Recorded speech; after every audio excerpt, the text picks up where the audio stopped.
Gnome blessings, my fellow Nomians. Just want to start this episode by saying thank you again from the bottom of my heart for everything this community continues to become.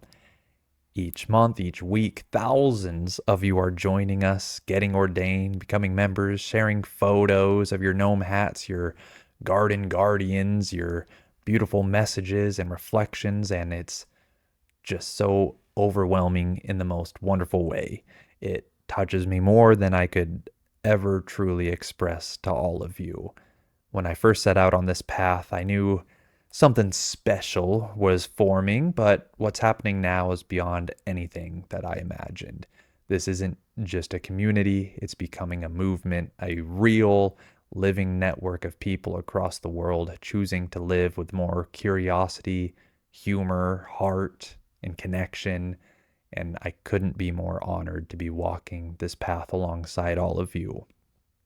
So, this episode, probably calling it something like the veil lifts inwards. That's a phrase that came to me one night a couple weeks ago, and I, shared it as one of the Nomian proverbs, and that one's really stuck with me. It speaks to that sacred moment before sleep, when the external world softens and the inner world begins to stir, where the veil, not just between dimensions, but between who you think you are and who you really are, begins to lift. So this episode, it's a journey into that stillness, a meditation on the wisdom that lives beneath the noise. We'll talk about, maybe some Gnomean spiritual practices for this nighttime threshold, what it means to soften that inner contact, and how the invisible realms might not be, out there so much as waiting quietly inside of you. Whether you, see gnomes as literal interdimensional beings or as living metaphors for sacred stewardship and presence, this is definitely one for you. So before we dive in, I want to also quickly address something that a lot of you have been asking for. A couple weeks ago in the Facebook group, I had asked, okay, what do you guys want me to cover more of in these Gnome Talk episodes? And overwhelmingly, hundreds of you flooded to that post and said, gnome folklore, gnome lore, and, the origins of it all. And I hear you. And so I am working on that. At first, I thought it might just be a 2-part series to be able to, deeply enough cover that. But then the deeper I was going into it, the more I realized that 2 parts really won't even scratch the surface. So then I started mapping out, what if I make it a 5-part episode series? And then I started laying that out. I was like, well, I don't even think that's going to be enough. There is so much that we can go into with all that. And I do want to go into all of that. So I'm kind of taking this as a challenge to create the most comprehensive series on gnomes ever created. So something that I don't think I've ever actually mentioned in any of the online forums or groups that we have is, for a little bit over a year, I have been working on what will be, the Nomian Bible or the Church of Gnomes, sacred text. Don't worry, it's not something where you have to follow or believe to be part of this group. But one of the books that from the very beginning I've planned on putting within this Bible is one that I wanted it to be a very large, full scope of gnome history, symbolism, spirituality, and presence in the modern world. And, thanks to all of your excitement of wanting me to do that, gnome episodes in this, I'm kind of using that as a jumping point to really get my butt in gear and do this deep dive into research. So as I'm mapping out what I'm going to do for those episodes, I'm simultaneously working on that part of the Bible, but I'll probably also release that book as a standalone as well if people just want it as that. So, got a ways to go because, like I said, I'm going deep in this. I'm really hoping that what I do with it, even people who have been, digging into gnome lore for decades, I'm hoping that I can add some pieces to that maybe you've never seen before. So that's coming. But today we're going inward because not every journey begins with footsteps. Some begin with stillness. Some begin with the hush before dreams.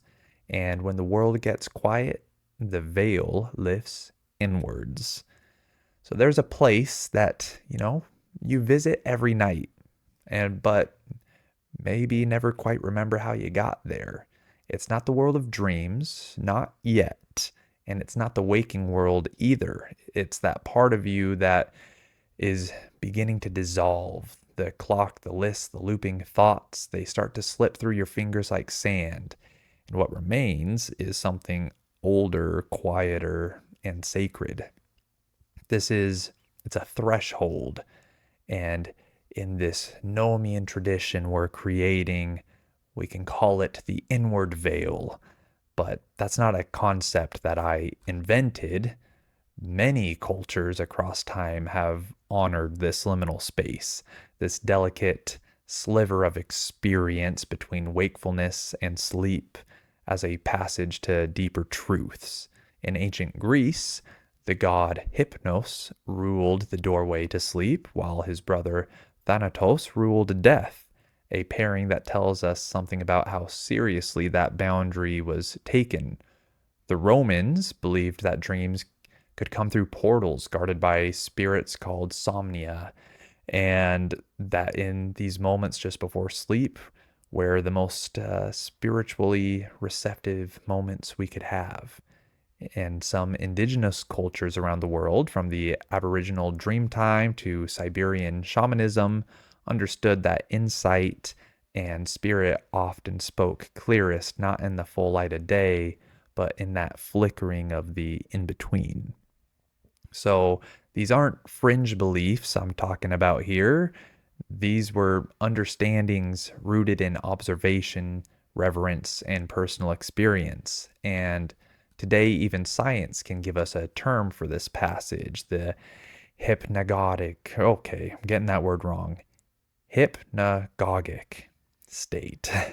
It's that unique phase between consciousness and sleep where the brain enters a kind of twilight activity. Your alpha waves give way to theta, and strange things begin to happen. You might see colors, hear voices or music, feel yourself floating. Thoughts become more fluid, symbolic. Barriers between logic and intuition can start to melt.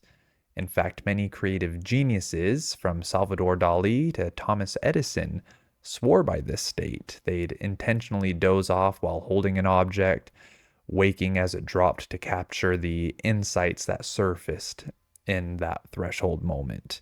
In the Church of Gnome, this is no coincidence. That stillness is not the absence of reality, it's the re entry into it. When the noise settles, when you stop clinging to your role, your tasks, your ideas of self, something deeper begins to stir, something timeless, something listening. This is actually the space where, for a lot of these Nomian proverbs that I'm trying to keep up on, coming up with a new one each day, that's a space where I'm trying to get them. And so here's a beautiful twist. You don't need to climb a mountain to get there. You don't need to chant. You don't need to fast. You don't need to travel to distant lands. The veil is not out there, it's inward. Every single night, you are given a portal to the sacred, a soft invitation to cross over not into another world, but into a deeper way of knowing this one. The Gnomean path honors that because it's not escaping your life, it's about remembering your life, your breath, your body, your sensations. It's already part of something cosmic. that in the silence before sleep, when you stop trying to be something, you begin to feel everything. It's in this sacred hush that we come closest to the elemental rhythm of gnomes, maybe. The grounded presence, the deep listening, the merging with Earth's stillness. The gnomes teach that profound truths are often quiet, that the most sacred doors do not swing open to those who barge through, but to those who sit, soften, and wait. So tonight, when your head touches the pillow, don't think about it as the end of your day. Think of it as the beginning of your descent, a sacred spiral down into yourself, into the soil of your soul. And when that veil lifts inwards, may you listen, not with your ears, but with your whole being. So, not all veils reveal to another world. Some lift to reveal you, not the one who, clocks in and out, responds to emails all day, and has to remember everyone's birthdays. The you beneath the roles and the reactions. The you that existed before the world told you who to be. When we speak of the veil lifting inward, we aren't always talking about, contact with spirits or visions of ethereal realms, though maybe that can happen. What we're really talking about here is presence, that sacred, often uncomfortable quiet where nothing external is grabbing your attention and all that's left is what's inside. And that, my friends, can be the bravest kind of journey to take, because when the noise stops, we meet what's been waiting. Feelings we've buried, questions we've hushed, intuitions we've ignored, the ancestors who live in our bones, the child we used to be, the dreams that we were maybe too afraid to chase, and sometimes the veiled voice that's been whispering guidance all along. So the gnomes, those humble earth dwellers that we honor, not only keep the soil healthy and the stones wise, they're keepers of secrets, guardians of what's hidden. And maybe that includes the terrain within you, the tunnels of your memory, the caverns of your emotion, the rich, fertile compost of your lived experience. In the Church of Gnome, we're not interested in dogmas or empty rituals. We're interested in cultivating the real. And that means we honor the inner world just as much as the outer one. We can draw on several of the Nomian principles here, but there's three in particular that, really feel like lanterns for this inward journey we're taking. One would be cultivation of inner peace. It's not about feeling calm all the time. It's about making peace with what's inside, even the uncomfortable parts. It's sitting with your storm until you understand its rhythm. And we have openness to mystery. The inner veil doesn't always lift with clarity. Sometimes what we find is symbolic or strange. Sometimes it's just a feeling. But to live Gnomean is to be okay with not knowing, to trust that the mystery itself has value. And intuitive self-trust. This is the compass, the trust that you don't need a guru or a manual to interpret your own inner world, that your body, your gut, your deep knowing can guide you, that wisdom doesn't always shout, but it often nudges. Because lifting the inner veil isn't about pressure. You don't force insight to come, you just make space for it. So let that be an invitation, not to achieve a breakthrough, but to create room. Room for the quiet to speak. Room for the gnome within you, the part that dwells in the rich, shadowy soil of your being, to step forward. Room to remember that just like the earth holds fossils, seeds, and forgotten treasure, so do you. And maybe that's the real magic, that by turning inward, you're not escaping life, you're rediscovering it. One layer at a time, one breath at a time, and one veil at a time. So we can talk about this sacred, simple practice as something that you can do tonight. No ritual robe required, no altar, no chanting, just a quiet room and the willingness to soften. We can call it the Nomianite Practice, and it's one of the most accessible ways to begin lifting the veil inwards. Because the veil doesn't always open through visions or voices, sometimes it lifts quietly, like fog off of a morning field, and the stillness before sleep, that's where it thins. So here's how it can work. At the end of the day, as the world begins to hush and the light starts to dim, just lie back, not with your phone in hand, not with a podcast playing, even if it's this one. Just lie back, let your body feel the pull of gravity, let your breath find its rhythm, and then don't seek, just soften. You're not trying to summon anything. You're not demanding answers from the stars. You're simply creating a space, a fertile garden of quiet where something unexpected might grow. You might begin to feel images arise, a face you've never seen but feels familiar, a symbol, a memory, a sensation like warm moss drifting or water going across some glowing stones, or nothing. And nothing is not failure. Sometimes peace is the message. Sometimes the veil lifts only enough for silence to step through, and let that be enough. This is not imagination. This is inner contact. Contact with your deeper self, with the ancient stillness that has always known you. Maybe even with those gnome-like presences who watch over us, not as characters from a storybook, but as elemental spirits of wisdom and guardians of still spaces. And here's something practical. You could set the tone before bed, try to avoid screens for like 30 minutes beforehand, maybe try some soft natural light, candles if you have it, or just dim the lamp a little. Maybe touch something that grounds you before you lie down. It could be a stone from your garden, a wooden shelf, a leaf, a household plant, or maybe, a gnome statue or decoration that you have. Let your body remember what it means to be part of the earth. And then when the hush begins to settle, allow the inner path to unfold. The beauty of this practice is you don't have to believe in anything. You don't need to identify as spiritual. You don't have to have it figured out. All you need is presence, that the willingness to meet yourself in the quiet and see what rises. Because even if you receive no message, no vision, no spark, something in you has been honored. The stillness was real, the listening was real, and that's enough. We can practice this not to escape the world, but to reconnect with it, to root ourselves in the deep soil of our being so that come morning, we can rise like the gnomes, steady, humble, and quietly wise. So it's natural to want something spectacular from this. A voice from the sky, a shimmering light in the woods, a gnome peeking from behind a fern and giving you life advice in a strange accent.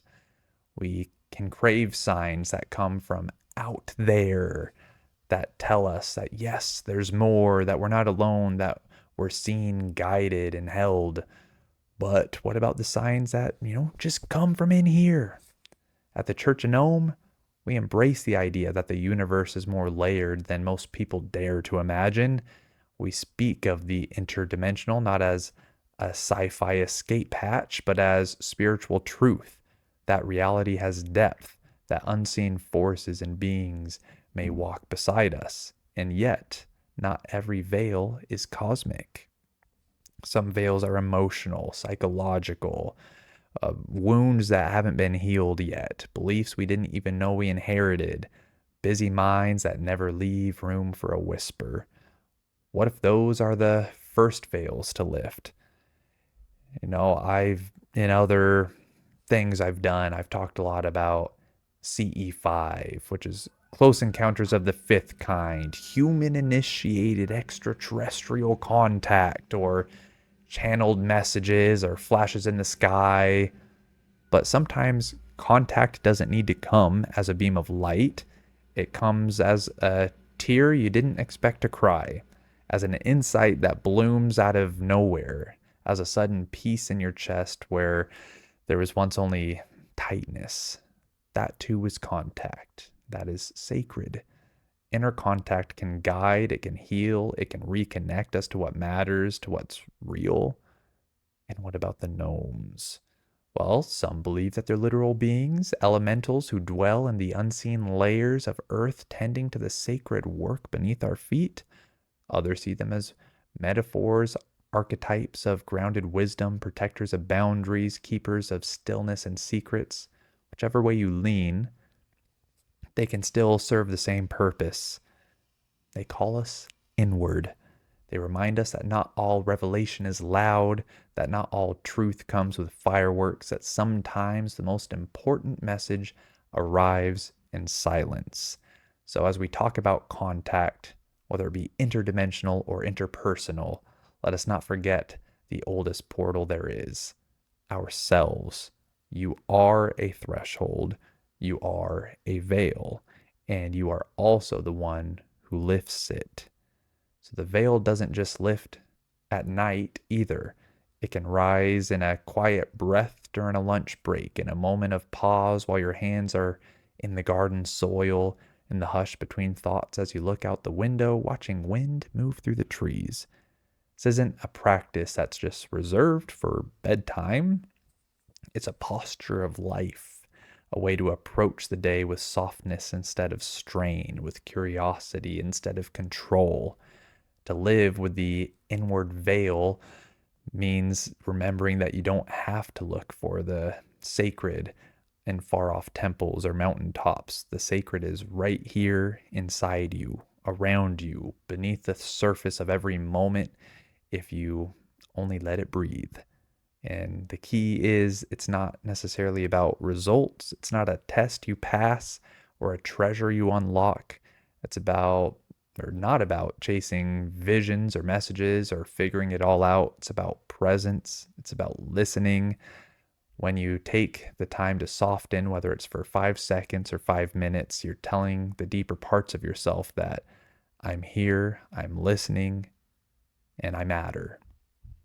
That's what the Gnomean teaching of the inward veil invites. Not just a nightly ritual, but a subtle shift in how we live. So let the stillness become part of your rhythm. Let silence become a friend, not something to fill. Let your intuition speak, not just through words, but through sensations, images, quiet nudges. When you carry this awareness in your day, something beautiful can begin to unfold. You stop rushing through everything. You start noticing more. You begin to feel the thread of connection woven through it all, through the earth, through your breath, through the presence of something wiser and older that walks with you, even in your most ordinary hours.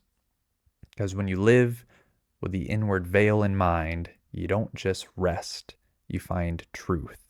And sometimes that truth doesn't shout, it just smiles, like a gnome tucked under a fern, watching you remember.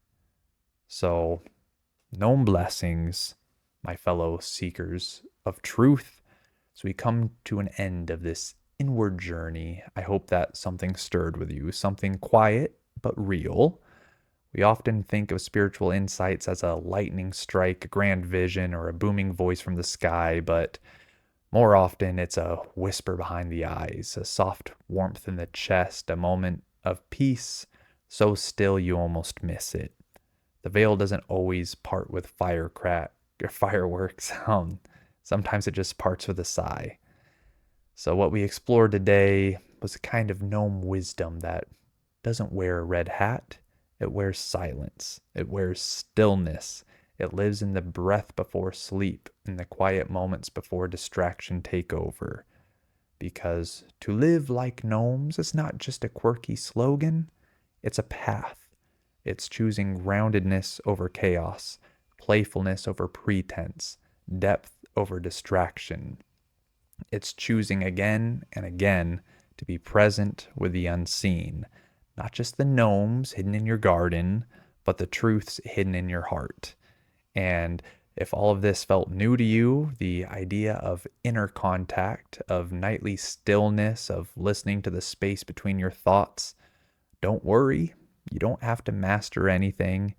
You just have to remember what you already know deep down, that you are not separate from the sacred, that the veil between worlds is also the veil between you and yourself. So tonight, when you lay your head down, take a breath, soften, don't seek, just let it come. Maybe nothing will happen. Maybe everything will. But either way, you're practicing the most ancient, most sacred gnome tradition of all. You'll be listening. And that, dear Nomians, is where the real magic begins. So, gnome blessings, and until next time, may your sleep be deep, your thoughts be soft, and the inner veil lift gently as you dream.